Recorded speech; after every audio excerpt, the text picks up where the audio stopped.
சுமதி கிட்ட பி கேட்டிருக்கிறேன். அது என்னன்னு பார்த்து அவங்க டோனருக்கு 5 ரூபாயும் அவங்களுக்கு 80 ரூபாயும் கேட்டாங்க. சரி ரைட்டு, உங்க பூரா கூட கொடுத்தாலும் பரவாயில்ல. ஏன்னா அவங்க டோனர் சைடில் 5.5 கேட்டாங்க. இப்போ 5 தான் கேட்குறாங்க. அவங்களுக்கு 5ம் இவங்களுக்கு 80ம் கொடுத்துடலாம். நல்ல டிக்கெட்டாக அனுப்ப சொல்லு. செய்தியாளர் யவன சோழன் இணைகிறார். கிட்னி விற்பனை தொடர்பாக தரகர்களின் அதிர்ச்சி ஆடியோ வெளியாகி இருக்கிறது. இது தொடர்பாக செய்தியாளர் பதிவு செய்யும் தகவல்களை பார்க்கலாம். வணக்கம்.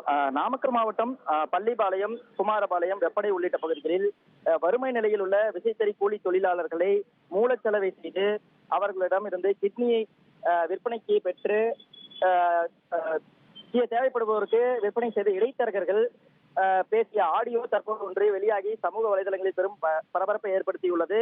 மேலும் இந்த ஆடியோவில் உள்ளவர் முருகன் என்றும் அவர் ஈரோடு கருங்கல்பாளையம் மற்றும் பள்ளிப்பாளையம் உள்ளிட்ட பகுதிகளில் கிட்னி விற்பனையில் ஈடுபட்டு பல கோடிக்கு அதிபதியாக இருப்பதாகவும் தகவல்கள் வெளியாகி வருகின்றன. இந்த ஆடியோவில் இடைத்தரகர் என்ன பேசுறார்?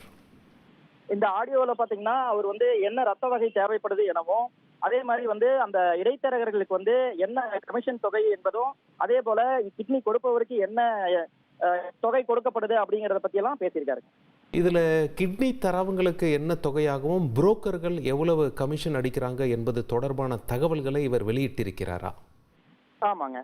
அதாவது பாத்தீங்கன்னா இப்ப கிட்னி புரோக்கருக்கு பாத்தீங்கன்னா 80,000 கமிஷன் எனவும், கிட்னி கொடுப்பவருக்கு பாத்தீங்கன்னா 4 லட்சத்திலிருந்து 5 லட்சம் வரை தொகையாக கொடுப்பதாக இவர் பேசியிருக்காரு. உங்களுடைய தகவல்களுக்கு நன்றி யவனசுடன்.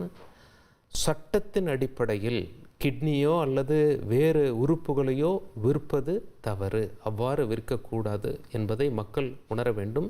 ஏழை மக்களை குறிவைத்து நாமக்கல் பகுதியில் தரகர்கள் கிட்னி விற்பனை